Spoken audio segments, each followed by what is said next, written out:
Moment इधर होगा, ऐसे घूम रहा है ये। समझ आया? ये बात समझ आया कि नहीं? अब इमेजिन करो, देखो ये इधर है, इधर यहाँ पे है, उधर ये फेस अंदर है और ये ऐसे एंटी क्लॉकवाइज घूम रहा है मेरे सामने से। तो जब ऐसे घूम रहा है तो मैग्नेटिक फील्ड इधर हो गया और जिधर फील्ड होगा उधर ही मैग्नेटिक मोमेंट भी होगा। और इस मैग्नेटिक मोमेंट की वैल्यू निकाल लो आप। m बराबर क्या होगा? करंट इनटू एरिया, और I का मान Q upon T pi R square. अब वहाँ जगह नहीं, इधर लिखेंगे हम मैग्नेटिक मोमेंट।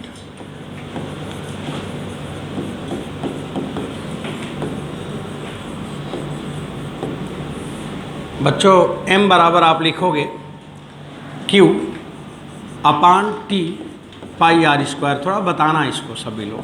Q बराबर क्या होगा? Lambda into 2 pi R. T का मान क्या होगा? 2 pi by omega into pi R square. Omega paper में दिया हुआ है या पेपर में ओमेगा पूछा, जो भी पूछा हो, ओमेगा का इन्फॉर्मेशन दिख रहा है। तो ये 2 पाई कट गया, तो बच्चों लोग फिर क्या आया? Pi lambda are cube omega. This is the magnetic moment. सब लोग चेक करो, ठीक है? मैग्नेटिक मोमेंट तो करंट से ही आएगा ना, और उसी लूप के एरिया से ही तो आएगा। प्लास्टिक का डिस्क है तो उसके पूरे एरिया से क्या मतलब है? करंट जिसमें फ्लो करेगा उससे मतलब है ना, तो वो एरिया तो पाई आर स्क्वायर ही है। आप लोग का मैग्नेटिक मोमेंट की ये बात हो गई। अब बच्चों सुनो जरा, ये जो टार्क होगा, एक टार्क इधर लगेगा, ध्यान देना, यहीं पे ध्यान देना है, MB। एक टार्क इधर लगेगा फोर्स इनटू परपेंडिकुलर, और एक टार्क इधर लगेगा फोर्स इनटू परपेंडिकुलर। बस ये फोर्स टेंशन T1 और परपेंडिकुलर डिस्टेंस L/2, इधर का टार्क हो गया। इधर टेंशन T2 परपेंडिकुलर L/2, इधर का टार्क हो गया, और एक एक्स्ट्रा टार्क आ गया मैग्नेट वाला। और ये इक्विलिब्रियम में है, तो इक्विलिब्रियम में है तो इधर वाला बराबर उधर वाला कर दो। करूँगा, नीचे लिख रहा हूँ। बच्चों आपको बोलना चाहिए, बताना होगा आपको। हाँ बोलो, कौन किसके बराबर होने वाला है? T1 into L/2 must be equal to T2 into L/2, और प्लस ये है ना MB। M माने पाई लेमडा ओमेगा B। अब थोड़ा सा और आगे की बात कर लो। T1 माइनस T2 बराबर 2 pi lambda are cube omega B upon L। बच्चों चेक कर लो, मैंने क्या क्या काम कर लिया ज़रा बताऊँ आपको। इसे T2 को शिफ्ट कर दिया, T1 माइनस T2 L/2 से 2/L ऊपर चला गया, इधर T1 माइनस T2 हो गया, और उधर वो कहानी हो गई जो लिखा हुआ है। समझ नहीं आया क्या? अब अगर समझ नहीं आया तो भी ठीक है, आया तो भी ठीक है, आगे देखिए।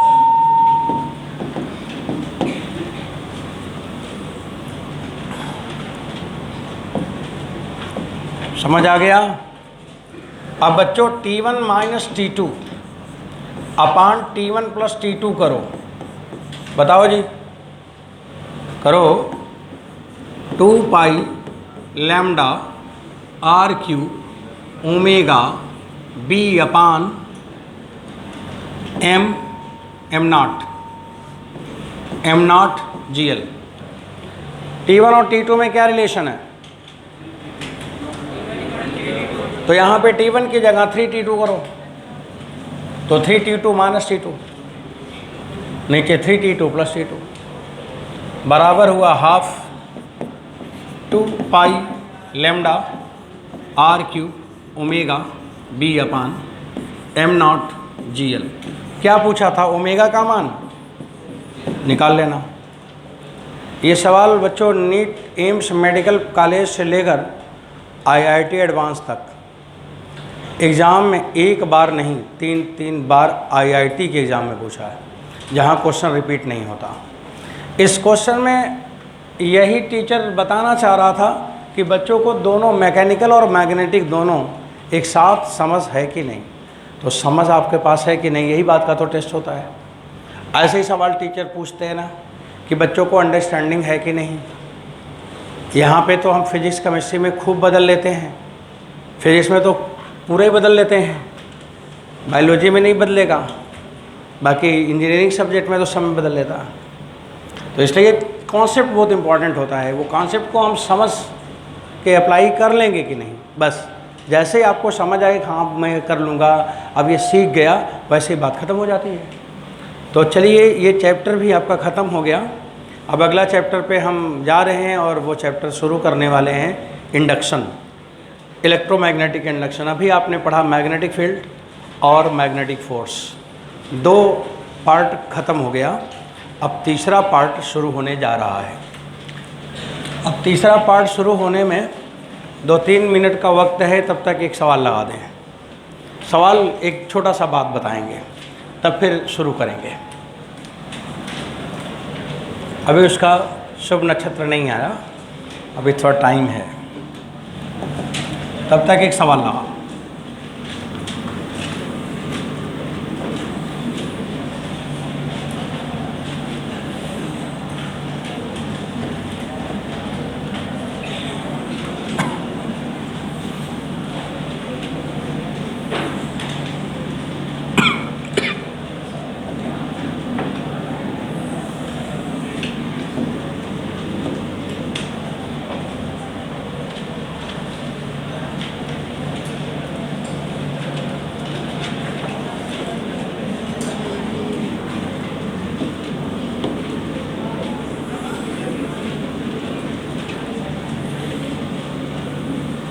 देखिए यहाँ पे ये कोई वायर फ्रेम है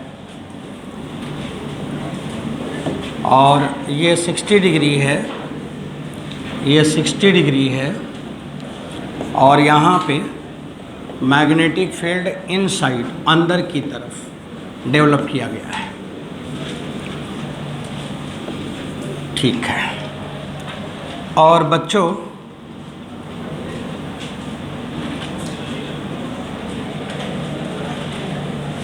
उधर लिखना है क्या? ये सब ठीक है, आगे बढ़ाऊँ ना? हाँ, अब इधर देखो। अब देखो यहाँ पे ये जो डिस्टेंस है, ये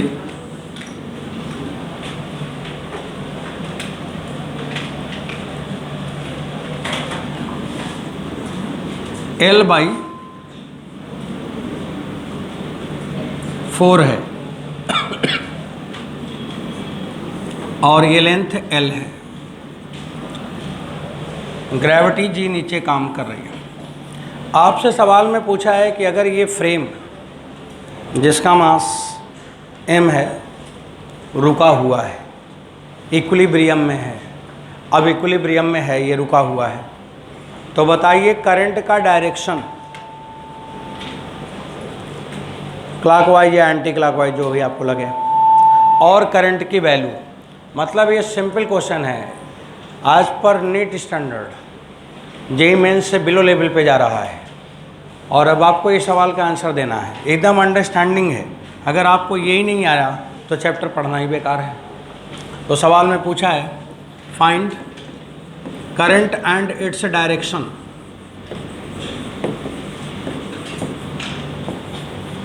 current and its direction for which loop of mass m naught remain in equilibrium।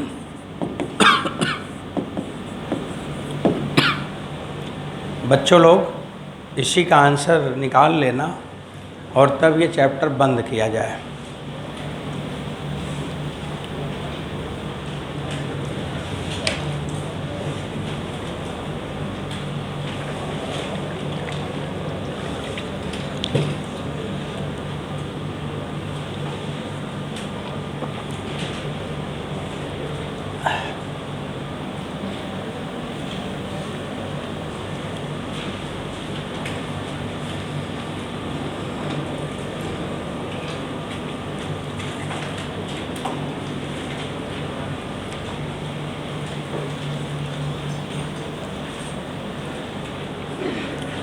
अब अगर ग्रेविटी है, करंट का डायरेक्शन तो बताओ ना, क्लॉकवाइज है कि एंटी क्लॉकवाइज है?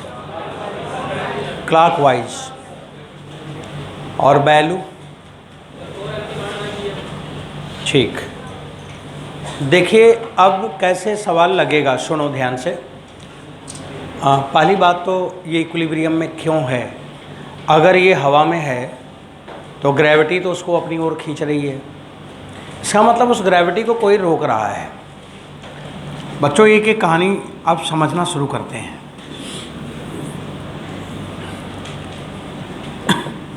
अब देखो ये जो फ्रेम है, फ्रेम में इतनी लेंथ जो मैग्नेटिक फील्ड के अंदर है वो काम करेगा, क्योंकि मैग्नेटिक फोर्स तो हर हाल में ऊपर ही लगेगा, और मैग्नेटिक फोर्स लगने के लिए हम लोग लिखेंगे बी आई और डिस्प्लेसमेंट।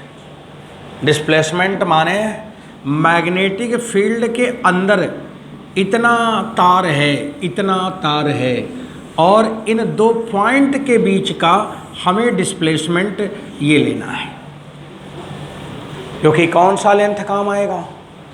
ये पूरा यल काम आएगा, या दो पॉइंट के बीच का मिनिमम डिस्टेंस?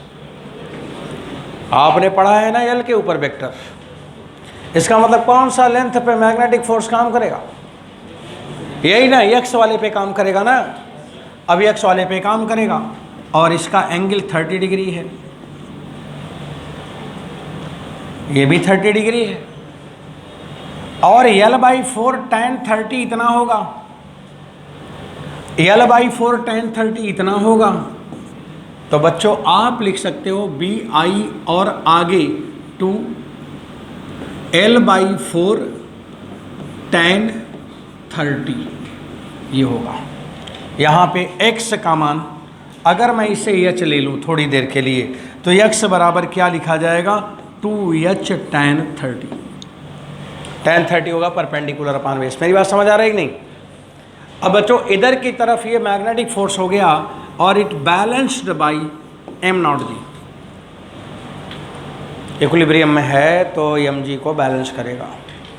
पहले तो करंट की वैल्यू निकालो, डायरेक्शन बाद में देखेंगे। पहले तो ये समझ में आ रहा है किसी को वो रोक रहा है। अब यहाँ पे इन दोनों को बराबर कर देना चाहिए आपको।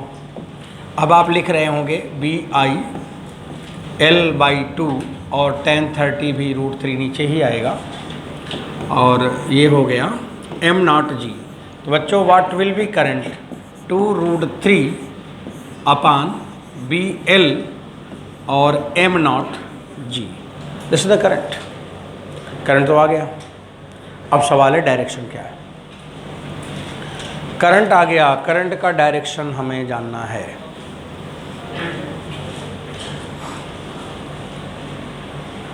देखो डायरेक्शन भी सुनो, अब सुनते रहना। देखो डायरेक्शन आपको सबको आना चाहिए था, वो नहीं आ रहा है, तो इसका मतलब अभी कोई कॉन्सेप्ट पे प्रॉब्लम होगी या चीज़ें अभी सही नहीं हो पाई हैं।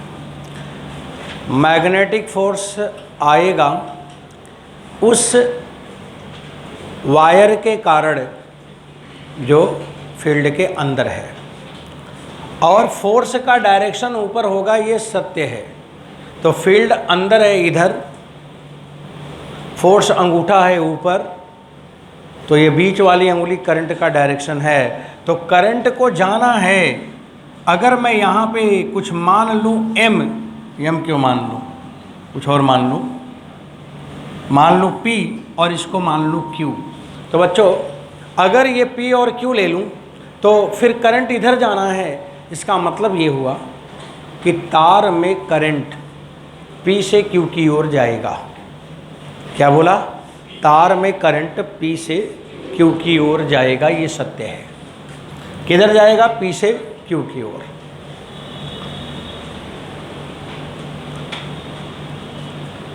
अब P से Q की ओर जाएगा तो करंट का डायरेक्शन किधर होना चाहिए कि वो P से Q की ओर हो जाए, और तार में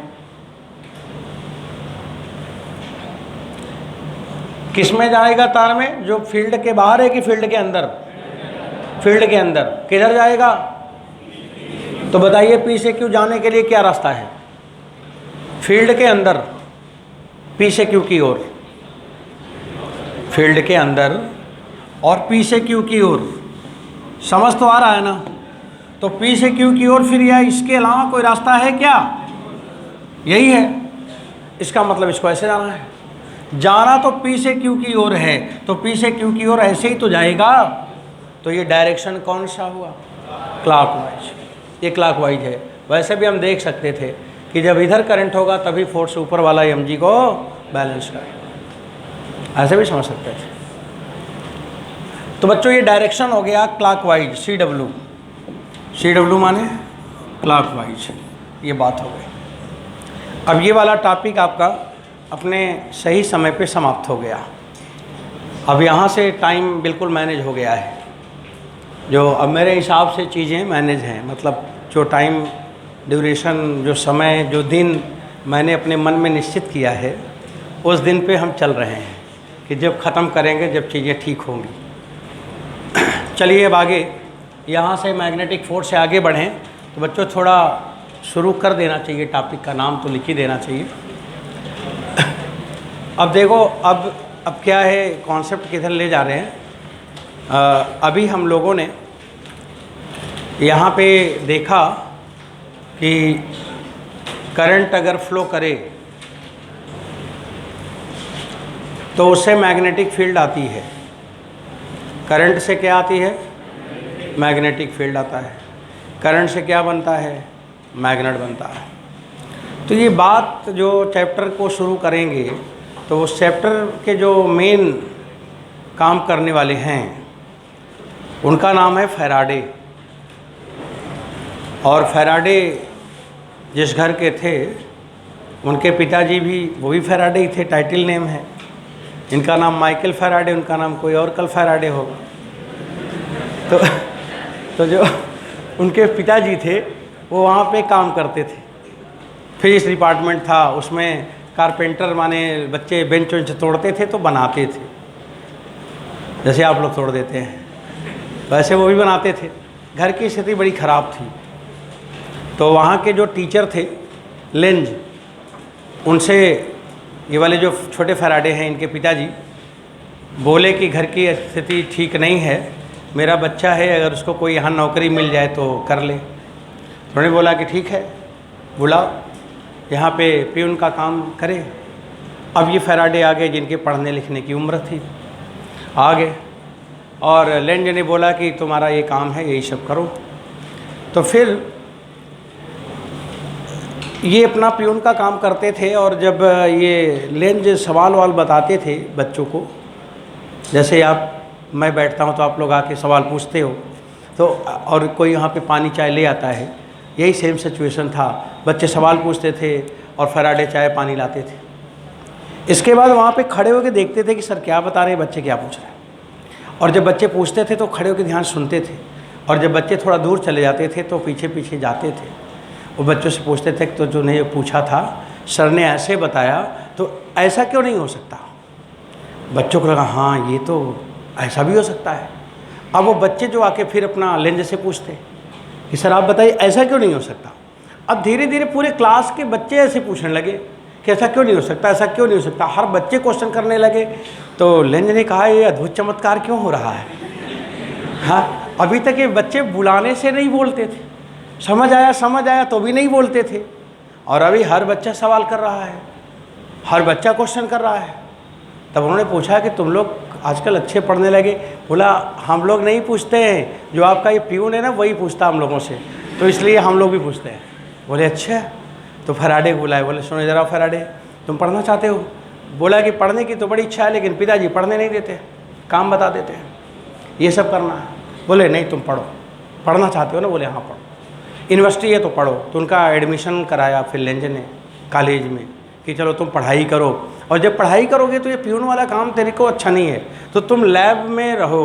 तो लैब में रहोगे तो बच्चे लेबोरेटरी में प्रैक्टिकल भी करेंगे, वो आपको समय मिलेगा बैठ के पढ़ना, और थोड़ा अच्छा काम है। तो उनको लैब में रख दिया गया, लैब असिस्टेंट बना दिया गया। अब बच्चे उस समय प्रैक्टिकल करते थे, सॉलिनाइड ले आते थे, करंट फ्लो करता था, नॉर्थ साउथ में घूम जाता था, बोलते मैग्नेट हो गया, इत सिद्धम, मतलब मैग्नेट हो गया, प्रूफ हो गया। मैग्नेट हो गया प्रूफ हो गया, मैग्नेट हो गया प्रूफ। तो ये बैठ के सोचते थे, तो बच्चों से पूछते थे कि ये बताओ तुमने करंट से मैग्नेट पा लिया, इतना सारा मैग्नेट यहाँ है, तो मैग्नेट से करंट भी तो पा सकते हो, मैग्नेट से करंट ला के दिखाओ। अब वो बच्चे बोलते थे कि तुम फैराडे अपना काम करो और हम लोग को जो करना है करने दो। अब इनके मन में ये बात चलने लगी कि अगर करंट से मैग्नेट आ सकता है तो मैग्नेट से करंट क्यों नहीं आ सकता। अब ये चलते चलते इनके मन में ज़्यादा चलने लगा। तब ये जाके लेंज से पूछे, बोले कि सर ये बताइए करंट से मैग्नेट आता है तो मैग्नेट से करंट क्यों नहीं आ सकता। बोले ऐसा जरूरी नहीं कि हर चीज़ का उल्टा हो जाए। बोले हर चीज़ का उल्टा क्यों नहीं हो सकता। तो उन्होंने बोला कि जैसे मान लो कि तुम साइकिल चला के लाते हो, ब्रेक लगाते हो, साइकिल रुक जाती है, ब्रेक गर्म हो जाता है, तो जब ब्रेक वापस ठंडा होने लगे तो साइकिल पीछे भाग जाए, भागती है। बोला नहीं भागती है। बोला जब तुम चाय चीनी की पत्ती सब डाल के चाय बनाते हो तो क्या फिर से पूरी हरी पत्ती पा जाओगे चाय बनाने के बाद। बोला ये भी नहीं होगा। बोला तो हर चीज़ का उल्टा नहीं हो सकता। बोला लेकिन ऐसे समझने के लिए आपको मैं बोल रहा हूँ, जैसे करंट से हीट आता है और हीट से करंट भी आता है, सीबेक का तो यही इफेक्ट है कि टेम्परेचर डिफरेंस से करंट आता। बोले कि ऐसा भी तो हो सकता है। अरे बोले कभी होता कभी नहीं भी होता है, कोई ज़रूरी नहीं कि हो जाएगा। तब वो लेंज समझ गए कि ये काम नहीं करना चाहते, इंटरेस्ट नहीं ले रहे, हमारी बात को ये ध्यान से चीज़ों को समझ नहीं रहे, उसको टाल रहे हैं। तो टालने के लक्षण तो दिख जाते हैं, सिंसियरली आपको कोई नहीं लेगा। टालने का लक्षण यही है कि टालते जाओ टालते जाओ टालते जाओ। एक दिन पता चला कि बच्चा ही नहीं आएगा, टल गया, पूरा बवाल ही टल गया। तो टालने वाली चीज़ बड़ी ख़राब होती है। इसका मतलब है कि वो सिंसियरली नहीं ले रहे। जैसे आप भी टालते हैं, क्या टालते हो, कह रहे कल कर लेंगे, परसों कर लेंगे, धीरे धीरे टालते टालते तो एग्ज़ाम का दिन आ गया। IIT वालों के तो